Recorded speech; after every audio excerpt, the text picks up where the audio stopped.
How's it going, everyone? This is Jacob. And this is Trevor, and you are listening to Wizard 73.3 Podcast Radio. The podcast for all things tabletop RPG, and welcome to Session 4.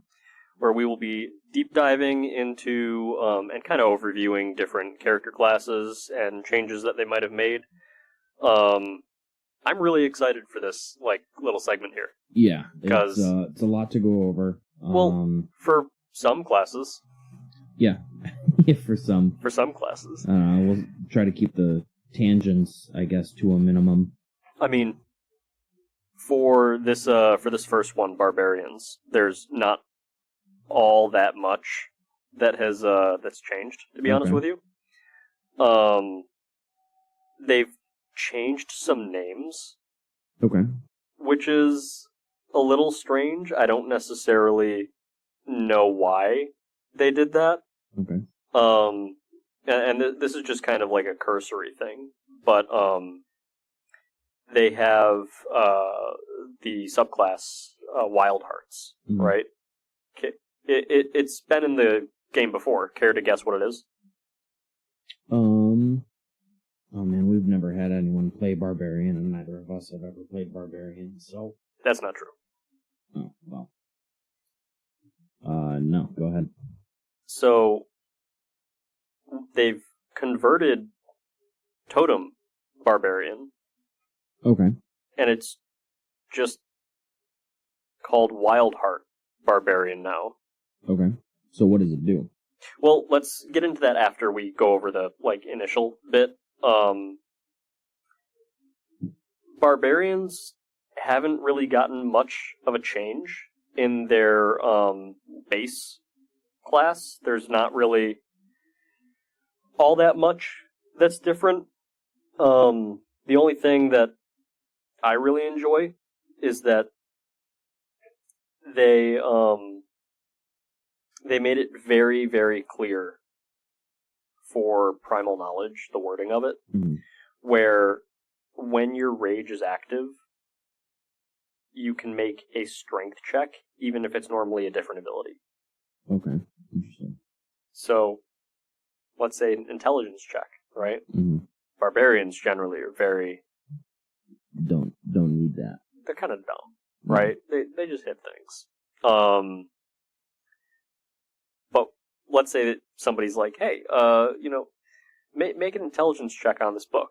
Nope, strength, as long as they're in rage. Oh, really? Yeah. Oh, wow. Yep, I beat the book until I understand it. Interesting.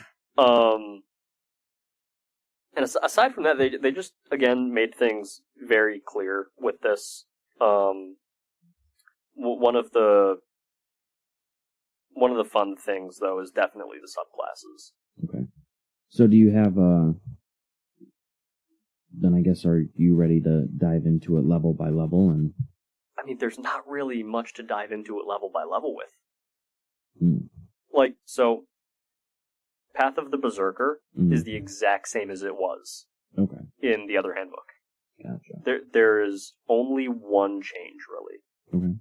So, previously, let's go through the levels for the subclass, because you'll understand where the difference is. I just don't know why they did it, because I don't think it's a balancing issue. 3, 6, and 14? 3, 6, 10, and 14. Okay. So, level 3 for Path of the Berserker, right? Yeah. Frenzy. If you use Reckless Attack, when your rage is active, you deal extra damage to the first target that you hit on your turn with a strength-based attack. Standard. It's the exact same. Roll a number of d6s equal to your rage damage bonus, add them together. The damage has the same type as the weapon or unarmed strike used for the attack. Okay. It's good. There's nothing wrong with that. It allows you to hit something with a sword or, beat it with your fists, and you just get extra of that type of damage, be it bludgeoning, piercing. If your hands are magical for some reason, then, there you go. Or you have a clawed hand and you can just... Well, that wouldn't be an unarmed strike, though. Oh. So, as a Leonin, if you wanted to just donut someone with your clawed fist, or clawed open palm... And then you could say unarmed strike, and it would be piercing damage for that one. It's kind of cool. But level 6, Mindless Rage, You have immunity to the charmed and frightened conditions while your rage is active. If you're charmed or frightened when you enter your rage, it ends on you. Okay. So that's really helpful. That's really helpful, especially when you're fighting a wizard, because wizards are kind of squishy, and your barbarian just can't be charmed or frightened. That's nice. And if you enter the fight without rage, and then they charm or frighten you, and you rage, you can just keep going at them. Okay, so that's pretty interesting because, and I'm not going to get into it like I said, but there's a bard ability that pairs with that perfectly. Well, that's all I'm going to say. I know, we'll come to that next. Level 10. Retaliation. When you take damage from a creature that is within 5 feet of you, you can take a reaction to make one melee attack against that creature using a weapon or unarmed strike. So, essentially, you get a counterattack. That's pretty cool. Which is pretty dope. Level 14, Intimidating Presence. As a bonus action, you can strike terror into others with your menacing presence and primal power. When you do so, each creature of your choice in a 30-foot emanation originating from you must make a wisdom saving throw, which is DC 8 plus your strength modifier and your proficiency bonus. On a failed save, a creature has the frightened condition for 1 minute. Wow. At the end of each frightened creature's turns, the creature repeats the save, ending the effect on itself on a success. Once per long rest. Unless you expend a use of your rage to restore your use of it. Interesting. Okay. Which is nice, especially at the later levels. Because at the later levels of Barbarian, you can, at level 15, you get Persistent Rage, right? When you roll initiative, you have the option to regain all expended uses of rage. Wow. Once per long rest, right? The cool thing about that is you could make everybody in every interaction that you're in fearful, frightened of you, right? Right. And then, next combat you're into, you get all those uses back. Wow. Okay. Which is pretty dope. Now, can you guess what has changed in this Berserker subclass from the original? It's very minor. No, I can't even think off the top of my head what it could be. They just switched level 10 and 14. Huh. So, level 10 used to be Intimidating Presence. Level 14 was Retaliation. Interesting. So they give you the retaliation first. Prior to. I just don't know why the change was necessary. Well, because it feel like, and this could just be me, it feels like Retaliation is better at lower levels. I was just going to say the same thing, because I think, during combat, at lower levels, combat is scarier. You know what I mean? 110%. Because it's, 5 goblins to a level 5 is like, oh, shit. But like 5 goblins to a level 10, 15, it's like, you see the way I run goblins at higher levels. It's just like, they don't matter. Yeah, it's like, hey, if you roll its AC, like, you kill it. You know what I mean? Yep, because at that point, like, most people are doing damage that just blitzes goblins or like, to begin with. Oh, you hit it once, it has 1 HP left. It's like, what's the point exactly? Yep. It's just a time waster at that point. And then I think that Intimidating Presence is better at higher levels. So I think it means more. It's more because the goal of leveling up is you want your players to be the hero. You want them to be like a team of Avengers, right? Yeah, and but the thing is, right, like Intimidating Presence, that will scale up as you level. Yeah. So almost feels like it would have been better Mm-hmm. at level 10. Just because then you can see it evolve. Like, for example, right, at level 10, Right. you're, the DC that they have to pass for the wisdom saving throw, it's not as high. Yeah, well, that makes sense. Yeah, it will fail more often. Yeah. You get that at 14. Maybe you've got an ASI or two in there. Like, that. The cool thing about it, too, is, like, in terms of flavor, right? Mm-hmm. Intimidating presence, you can flavor that to be like, hey, you've been in the world for a while. People know your name now. When you enter combat using intimidating presence, maybe it's just one NPC being like, that's whatever your character's name is. And then everyone recognizes the name. Yeah. So I think I kind of like that. From flavor, I agree.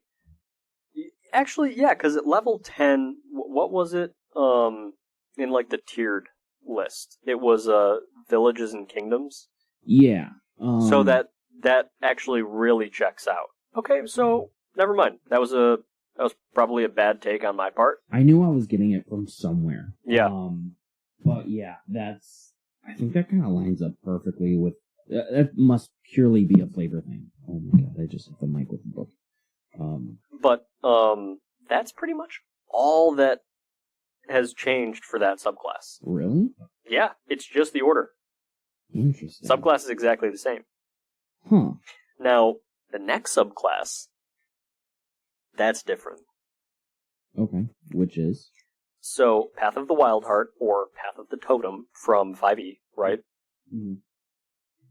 What do you know about Path of the Totem? Let's jump back a little bit. I'm gonna look really bad. Excuse me. Couldn't tell you, like, other than raging, I really couldn't tell you much about. Do you know what you get when you rage? / any of the passive bonuses? Honestly, no, not even. I'm not gonna sit here and try to pretend like I know something that I don't. You essentially can harness like spiritual power from an like aspect of an animal. Right. Think spirit animal, right? Right. And it grants you power. You're kind of like you know those like Native American shaman. Are you gonna brother bear me right now? I'm not actually. Yes, that's exactly what I'm doing. Loving bear, yeah, man. the guiding eagle. Yep. It's literally that. Yeah. Okay. But so they have made this worse. Oh.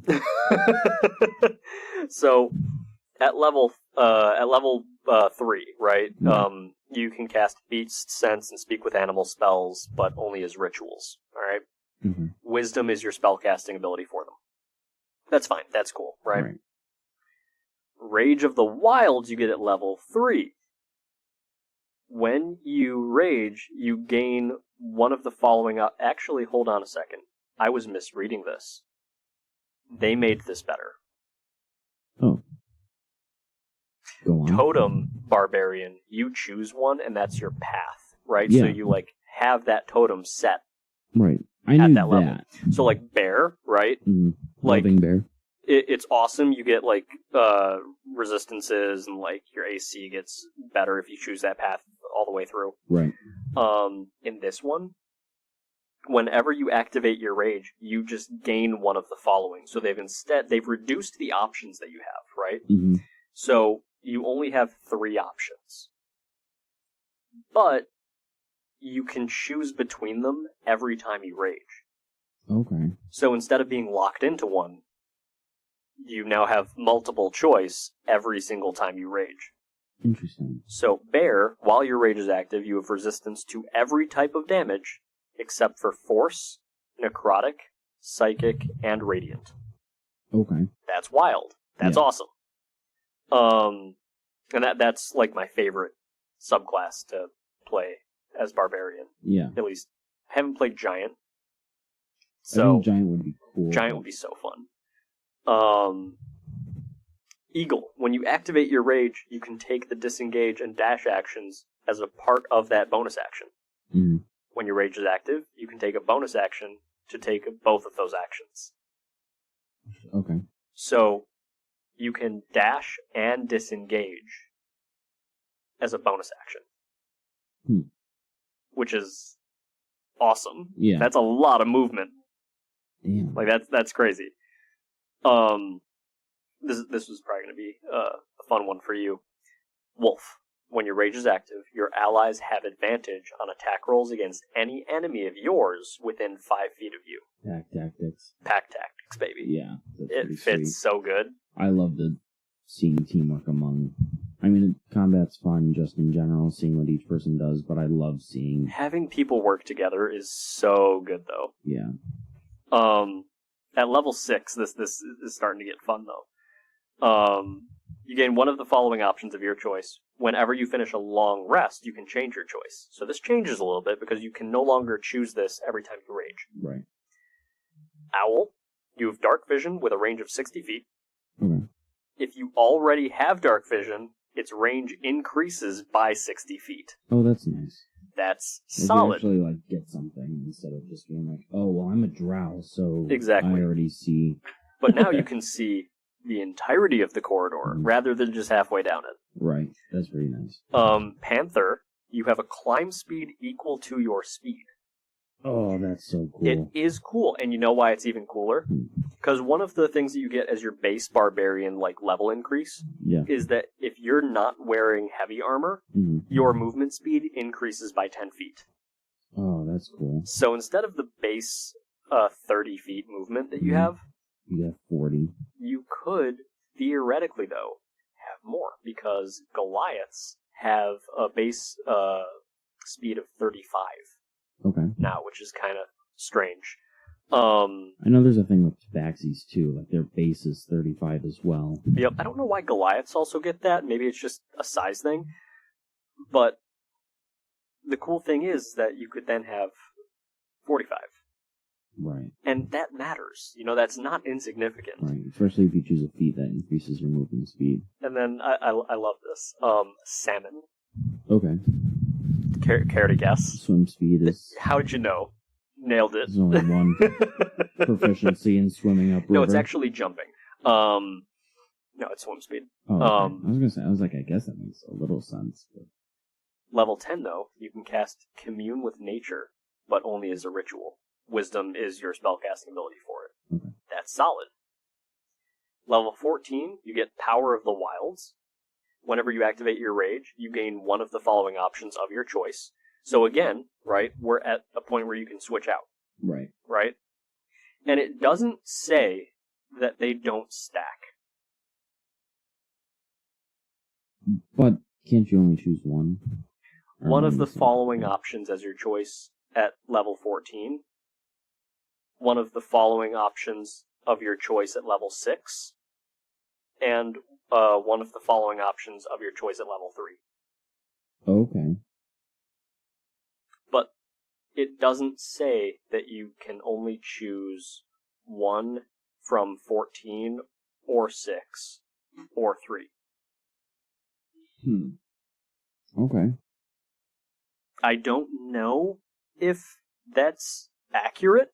So the biggest change because I have not been able to find any information regarding that. Right. So I just want to, for my own sake, and I may sound stupid saying this, but so picking totem, you're not stuck to any one. No, totem you are. Okay. So totem, it's essentially, think of it like the skill trees in Skyrim? Yeah. So you know how if you go up, to the left on one, you have to go up that path if you want to continue? Yeah. So you can go 1 to bear, and you are locked in as bear, and you have that thing. But then let's say you want to go over here, right? You can do that. You don't get the base that you got from the bear. You just get the secondary ability from the other totem. Okay, so based on what you said, the way I'm interpreting it's kind of like a mix and match, but you're locked in. You can't change it. Okay, so if I at the first one I'm like, okay, cool, I'll go bear. Yep. And then the second one I can choose from the others. So you can also still choose bear. Right, but what I'm saying... You just get different abilities for each totem as you level up. Okay, so I could do base bear, second panther, third salmon. And then that's it. Okay. That's kind of cool. That at least... It's good, don't get me wrong. I like the ability in this, though, that you can change it on the fly. You're kind of multi-classing without... If you go full Barbarian level 20... It's just giving you the full breadth of, the Totem Barbarian's abilities, but whenever. Like, you don't have to worry about do you get not being able to, gain the abilities of the other totems. Right. Do you get anything special if you do choose a different animal each time? No. Oh man, I feel like you're not like a totem of the Chimera, right? The zookeeper. It's so menacing. That would have been cool if you choose a different animal. I know we're getting into other stuff, but let me just wrap up level 14, right? Go ahead. Because this is wild. Okay. It's still pretty much the same stuff that you get from Totem. I just love this subclass. When your rage is active, you have a fly speed equal to your speed if you aren't wearing armor. That's Falcon. Oh, okay. Lion, while your rage is active, any of your enemies within 5 feet of you have disadvantage on attack rolls against targets other than you, or another barbarian who has this option active. Wow. A flying barbarian. Ram, when your rage is active, you can cause a large or a smaller creature to just have the prone condition when you hit it with a melee attack. Wow. You don't have to roll. Wow. It's just, hey, guess what, buddy? You're prone now. Okay. Go to sleep. Yeah, I honestly, upon actually reading the correct words for that, I love the changes. Yeah, Totem always seemed the coolest. It's not worse at all. It's actually way better. That's such a buff. Yeah. I think you're gonna love the other subclass for this, though. Okay. So we've got 2 subclasses left. Okay. This next one's gonna be your favorite. I'm just telling you that right now. Okay. Do you want to guess what the name is? No, I just want to know. Path of the World Tree. Oh, that's pretty cool.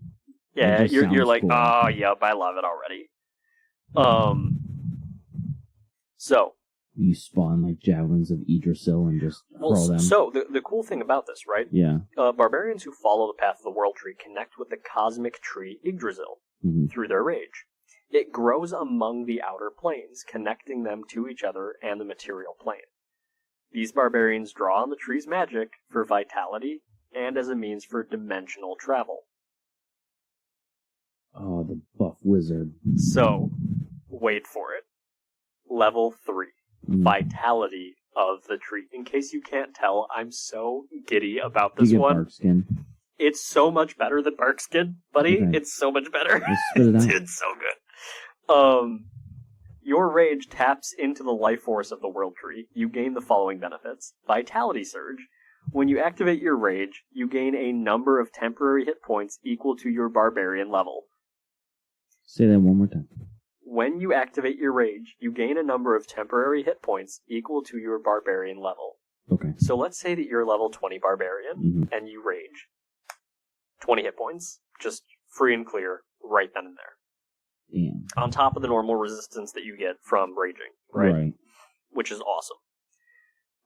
And at the start of your turn, when your rage is active, you can choose another creature within 10 feet of yourself to gain temporary hit points. Equal to your level? No. To determine the number of hit points, roll a number of d6s equal to your rage damage bonus and add them together. If any of these temporary hit points remain when your rage ends, they vanish. Okay. But that's every turn that you can do that. Yeah. So, barbarians become a freaking healer in this. Yeah. Which is awesome. Now, it gets even better, because at level 6, Whenever a creature that you see starts its turn within 30 feet of you when you're raging, you can take a reaction to summon spectral branches of the World Tree around it. The target must succeed on a strength saving throw, DC 8 plus your strength modifier and proficiency bonus, or they get teleported to an unoccupied space you can see within 5 feet of yourself, or in the nearest unoccupied space you can see. After the target teleports, you can reduce its speed to 0 until the end of the current turn. And what level is this? That's level 6! So you get like you get a Misty Step. No, that's not for you. You summon your enemy. Oh. Yeah. So if he's running away, you go, get over here. Come here. Or, better yet, let's say that you're fighting somebody on a cliff. Right? Oh. They're 30 feet away from you, Yep. your back is to the cliff.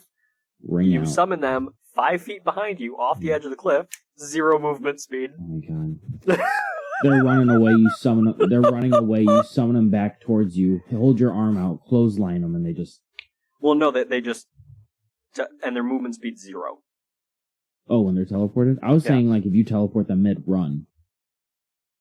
Like, they keep the movement. Like, they're running away from you. It says you can reduce its speed, not you reduce its speed. Oh, no. If someone's running away, keep the speed. I want you to run into my arm. I want to hurt you with it. I want to clothesline you. Level 10. Mm-hmm. Battering Roots.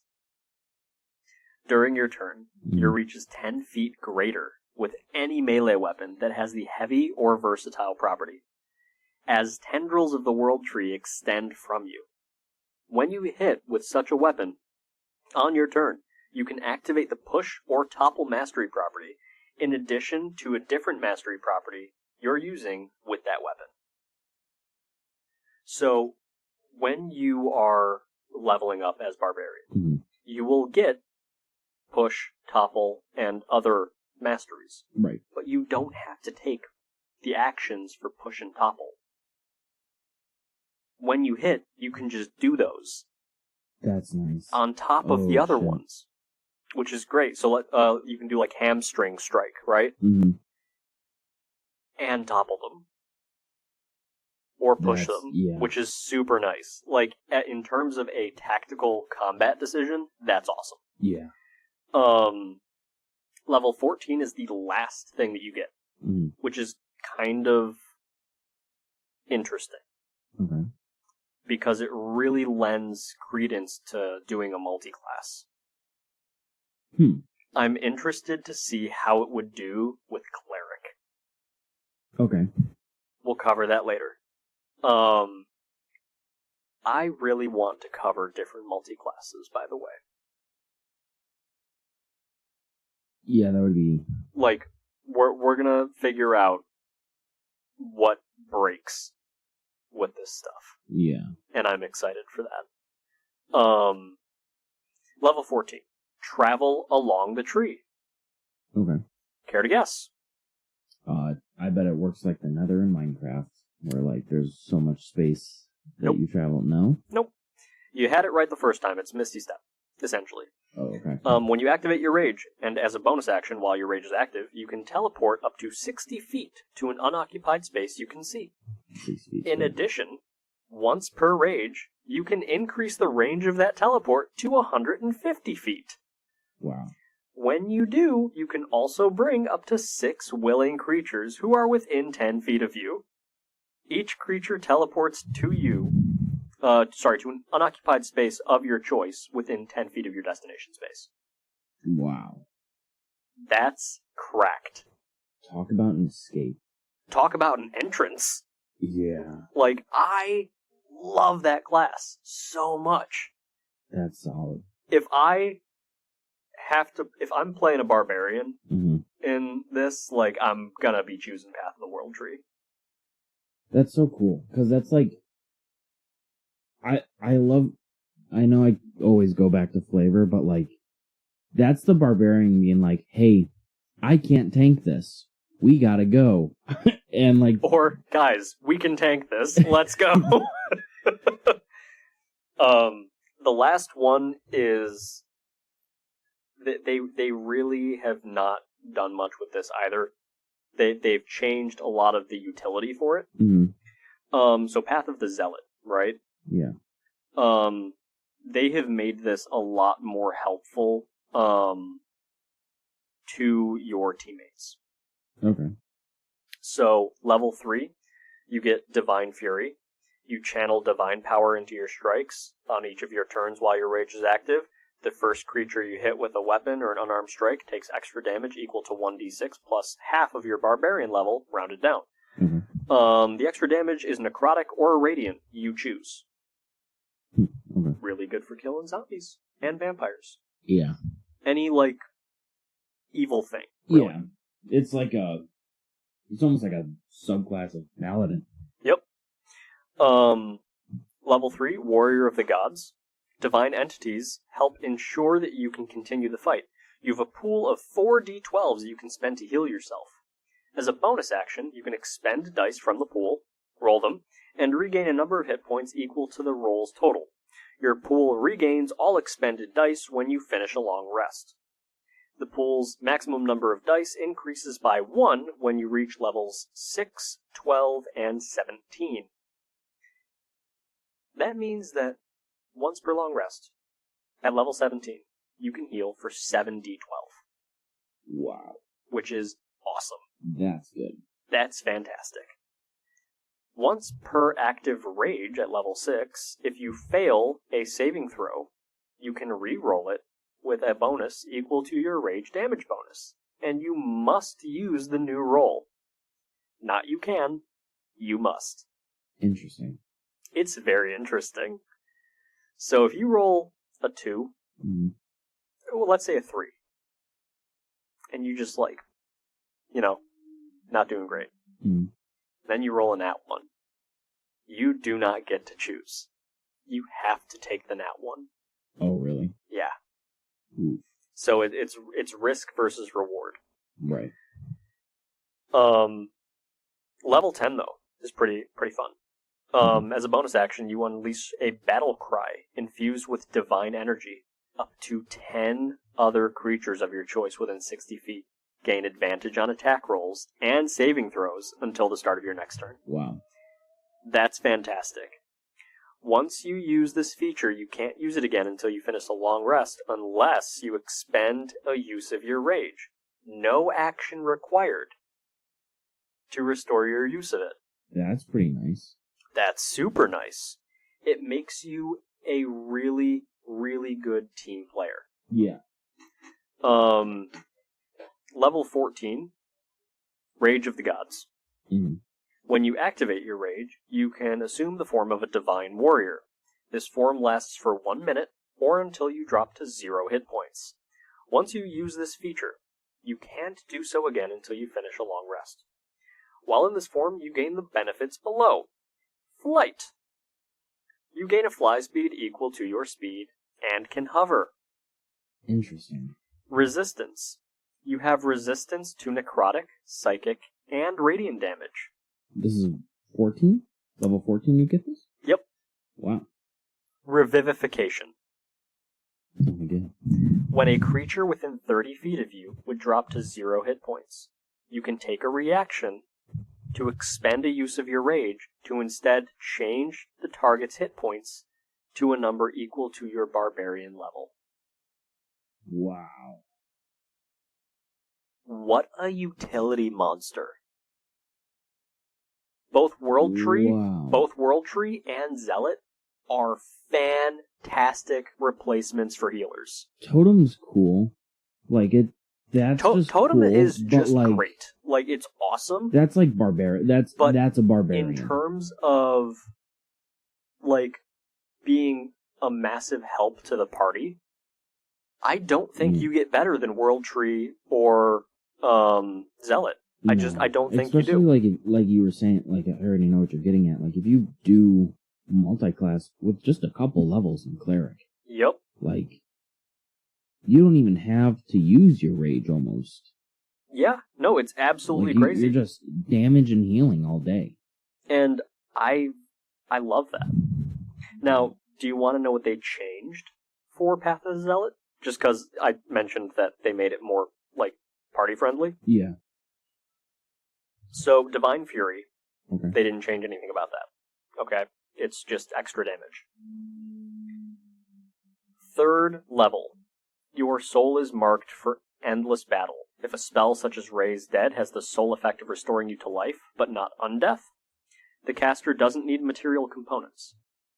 Okay, that's nice. It's okay. Cool. I mean,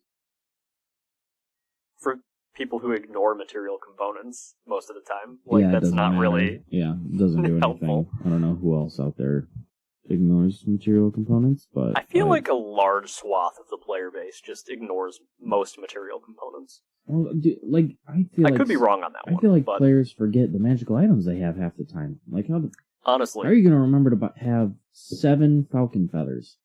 Yeah. Or, like, Shards of glass. Shards of glass, like... Pearls. Black diamonds. Pearls. Well, no, diamonds I can kind of understand. For some stuff, yeah. Like, if you're going to do Revivify. Yeah. Yeah, I mean, for that one, sure, I guess. But, like, I think spell components really should only matter when it comes to, like, higher levels. I agree. Like...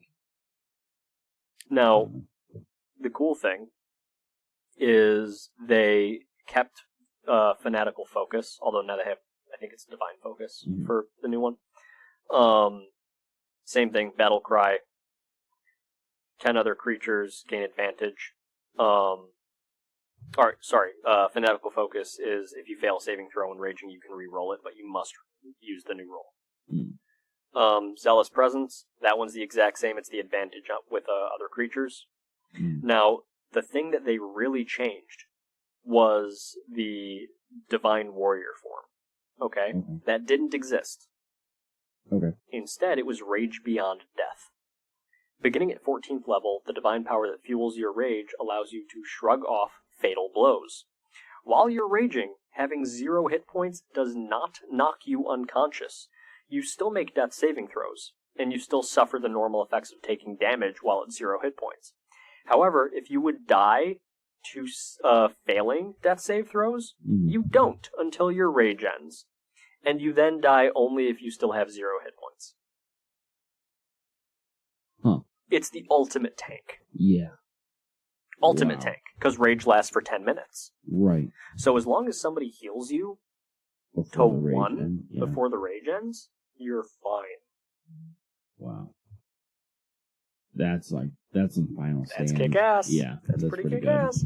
But I think that the new subclass is just more geared towards being helpful. Yeah, where, like, before I feel like it was very... Because here's the thing, you could get a Barbarian down to 0 with the previous Zealot class, and just, I don't know, hold person. Yeah. And then just wait. Take care of the rest of the party. Right. You know? The entire thing with being an ultimate tank is great, but I feel like the versatility that you get with being able to fly, have extra resistances, and revive your killed teammates? Right. That's bananas. Yeah, it's pretty good. That's absolutely bananas. It's a lot more helpful. I'm kind of nervous to see what they've done to Life Cleric. Yeah, I wonder... Because this feels both World Tree and Zealot feel kind of like they might be able to do some replacing for Life Cleric. And then and I know that we're going to discuss it later, but if you multi-class with World Tree or Zealot and Life Cleric, bro, what? Yeah. What even? That's pretty good. But that's pretty much it for Barbarian, man. Like, I know that you haven't played any Barbarians. Yeah, They're so fun. They're classic. Yeah. They're just such a classic class. Right. They're so good. No, that is really interesting. I think that definitely, I was just thinking of characters earlier and, like, what I would want to do for, like, my next dude. And, I don't know, that definitely puts some perspective on what I would potentially want to do. Ranger? No. No. Come But, on, be a that- ranger. the world tree, and then the zealot is that's pretty sweet. It's if you want to be helpful, that's it. Yeah, If you just want to be a hoss, maybe go Wildheart. Have all the animal spirits. yeah, Spirit it's pretty bending good. like the Avatar. Yeah, it goes. So, yeah. But yeah, that's it for Barbs. Well, alrighty. Well, Next is Bards, right? yep. Barbs and Bards. Yep. We'll be going over Bards next. That's all we got for today. Have a good day, everyone, and we will see you on the next one. Later, Munchkins.